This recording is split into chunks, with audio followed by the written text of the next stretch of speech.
Brian, what the hell are you doing? I yelled at my best friend who was currently standing on the top of his parents' two-story colonial. Getting you to believe me, he yelled back down. He had been acting really weird the last couple of days. Brian was usually the type of guy to complain about having to walk a mile during PE or break out in hives at the thought of having to do anything that would cause even a scratch. The last couple of days, however, had been a big change. Believe what? That you can't be hurt? I yelled at him. Not only had he turned into the most stupidly brave person I've ever met, he confided to me that he believed that he couldn't be hurt by anything. When I mentioned the most recent scratches on his arm, caused by a stray tree branch when we had ridden our bikes through the woods the day before, he didn't even seem to notice them. I saw the look on your face when I told you, Brian, get down from there before you get hurt. I regretted what I said the second it came out of my mouth. You'll see. Everyone will see. His words trailed off as he brought his arms in the best impression of a professional diver that a teenager in a hoodie could do. Brian. It was too late as he bent his knees as soon as I said anything. I watched as his feet left the roof and his body went forward.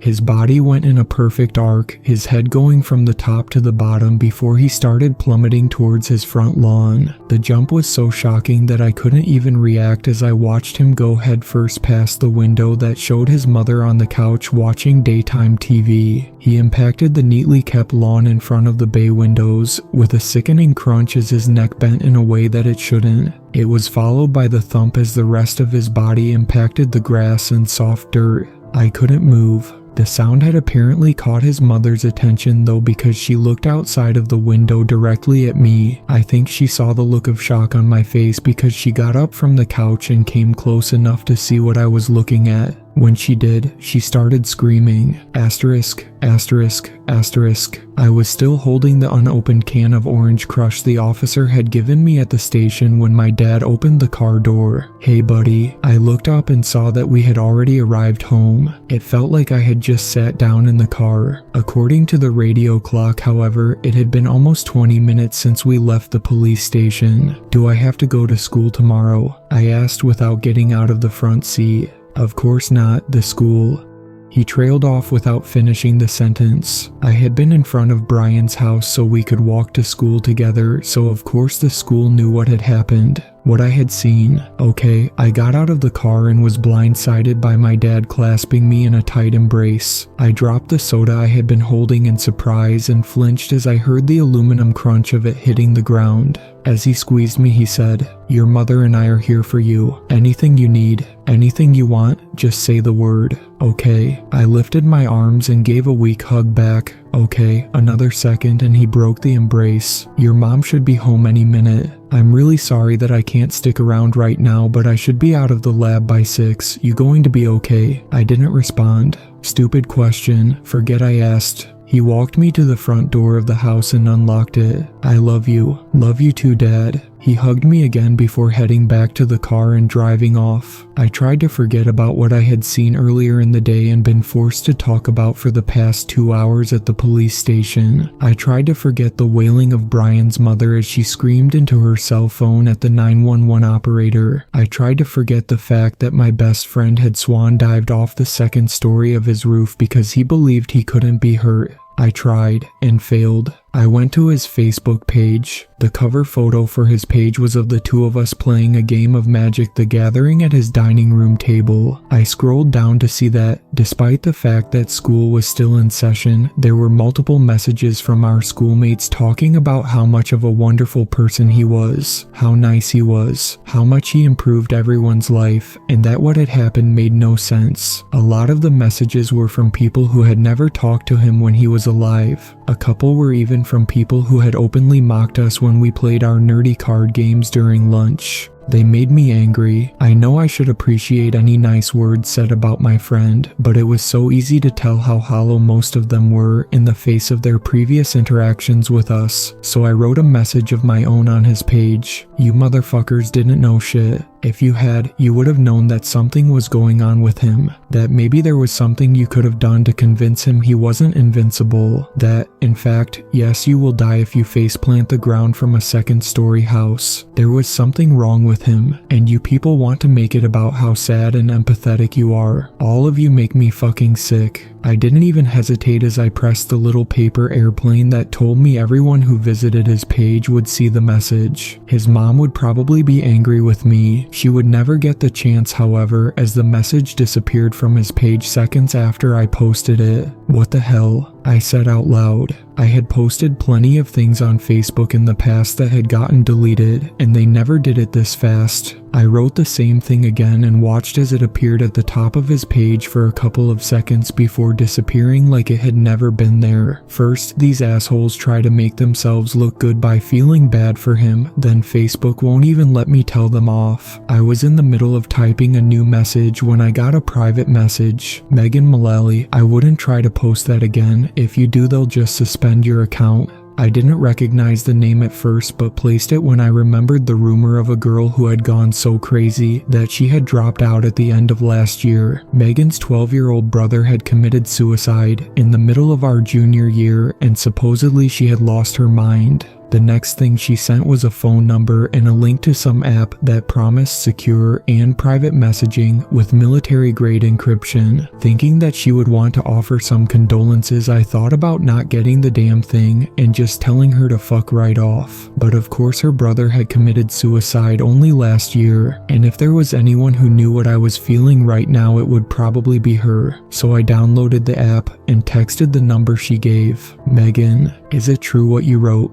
Not the question I was expecting, but one I was happy to answer. Yes, all of those fuckwads deserve to get chewed out. They didn't care about Brian. I was about to continue my rant, but she answered before I could. Not that, you idiot. About the feeling invincible part. I stopped the message I was writing. Had she actually seen my post to his page before it had gotten deleted? Another message came in before I could think of what to write. Was he braver the last couple of days? More willing to do physical activities than usual, not caring whenever he got scratched or hurt? The breath I had been taking froze in my chest. How did you know? It stayed in my lungs as I held it in, feeling the burn of it as I waited for Megan's response. When I realized it had actually been causing me pain, I let it out. Her next message came in a second later. Brian didn't kill himself. Of course he fucking did. I watched his neck snap as he hit the dirt. I thought about saying another few choice words, but she messaged me again before I could. Did he tell you he thought he couldn't be hurt? Did he just have to prove that to you?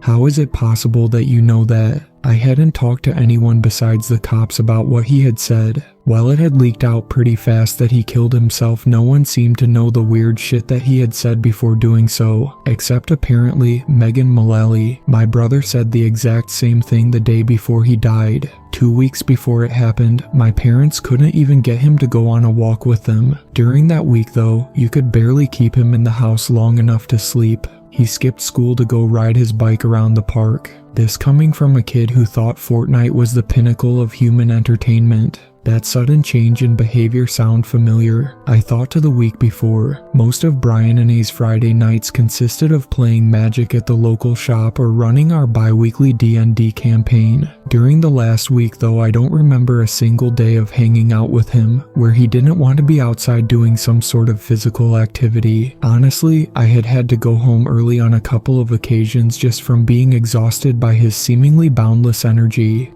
My brother didn't kill himself, and neither did Brian. Someone did something to them. As I read her message, I heard the front door open and my mom's voice call from downstairs. Tim, are you upstairs? Yeah, I said in the loudest voice I could manage with how I was feeling right now. When I looked back at my phone, there was another message from Megan. Meet me tomorrow at 4, Metro Center Mall food court. I'll tell you everything I know. Like most malls in the United States, Metro Center is in the process of dying a slow, painful death. Half of the front displays stand empty with the faded signs of their previous renters still hanging over them like a grim capitalist dystopia. The only places that still seemed to have any foot traffic at all were the Spencer's Gifts, although from personal experience, it was just teenagers gawking at the various pop posters and dirty gag gifts and the Hot Topic. The food court wasn't much better, and it was an unfortunate circumstance that I was 20 minutes early for my meeting with Megan because the only choice for a late lunch was between the saddest looking Subway in the entirety of the city or a Middle Eastern place that was under the unfortunate belief that malls were still popular when he locked in his lease. The chicken shawarma is absolute divinity, but don't ever order anything else. I jumped at the sudden voice interrupting my decision and turned around to find the short, blonde hair and dark green eyes of Megan. Don't scare me like that.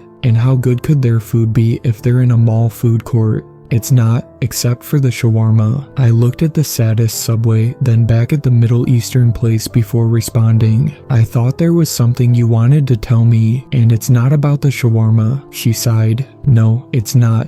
But shitty information always goes better with shawarma. Now come on, I'm buying. I couldn't think of anything else to say at this point, so I followed her as she ordered 2 plates of chicken and waited next to the register while the only guy running the place went to the grill. After another minute of silence, I asked, "What is it you wanted to tell me? You said something about how your brother was saying the same crazy shit Brian was right before he stabbed himself in the stomach with a butcher's knife," she finished. Is that actually what happened to him? All of the rumors that flew around last year about Megan and her brother never actually mentioned how he killed himself. Now that I thought about it, he was smiling the entire time. He kept saying, "Don't you see now?" over and over again, at least until his mouth filled up with blood and he finally passed out. She said in a matter-of-fact way that showed no outward sign of emotion. The awkward silence that would have followed this didn't happen, thankfully, as the plates of food made their way out of the back and onto 2 red plastic trays reminiscent of the school cafeteria. A cafeteria where Brian and I would no longer play magic on our customary table in the back corner. "Tim," Megan said. She was holding both trays and offering one to me. I took it from her and followed as she walked us to one of the many open tables. When stared at the food without picking up, she said, "I'm not going to tell you anything if you don't eat."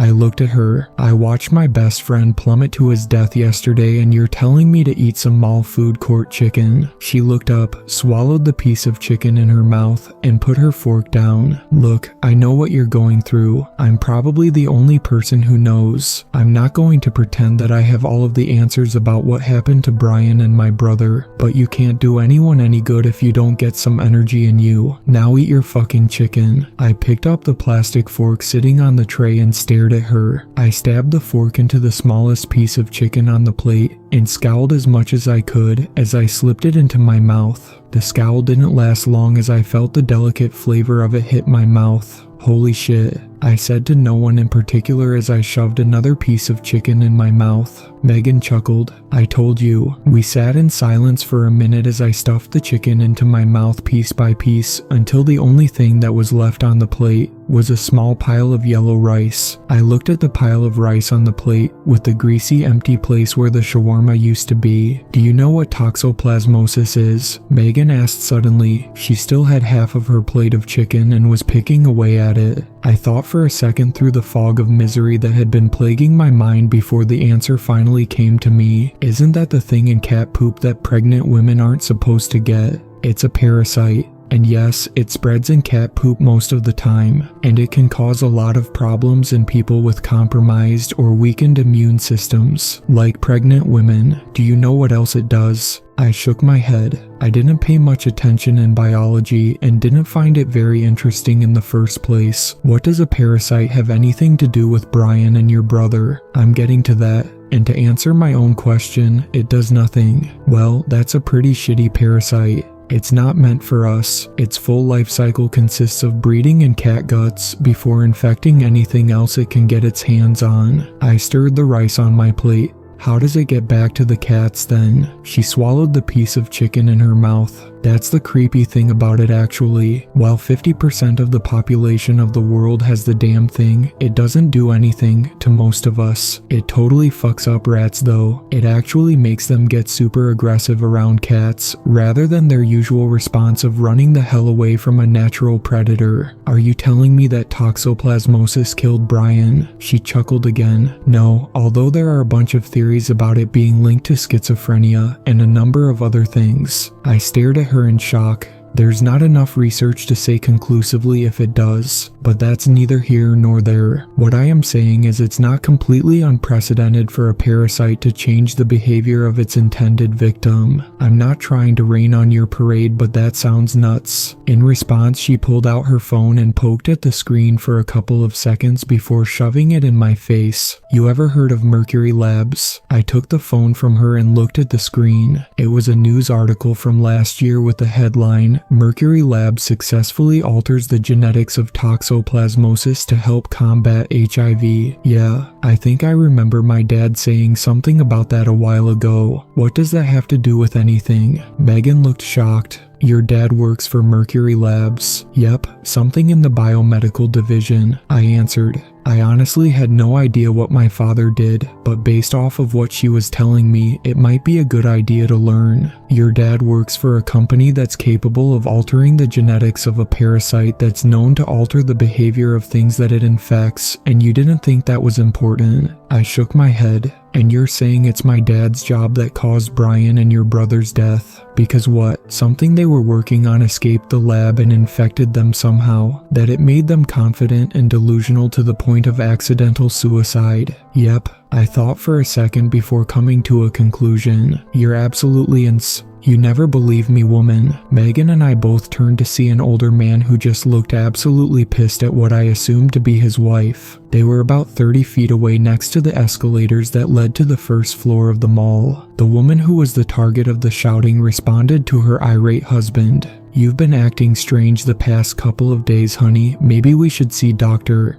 I've never felt better in my life. Here, I'll show you. Before his wife could say anything to stop him, the man took off in a run toward the escalator. Herb, the old woman shouted. It seemed no amount of cajoling could stop him as he jumped from the top of the escalators in a run. While we weren't in a position to see the aftermath, we could hear the crash of something hitting the bottom with a loud crash and the screaming of the old woman. Megan and I both rushed from the table along with the few members of the public that decided to go mall walking to see what the sound had been. The old man, Herb, lay in a heap near the bottom of the escalators. As it brought him up, we could see the unnatural bend of his knee and the bone that stuck out from the side of his shin. Even with the horrible injuries that were visible, that wasn't the worst part of the whole situation. As the escalator brought him closer, it became easier to see the details of the wide smile of victory on his face. You believe me now, woman?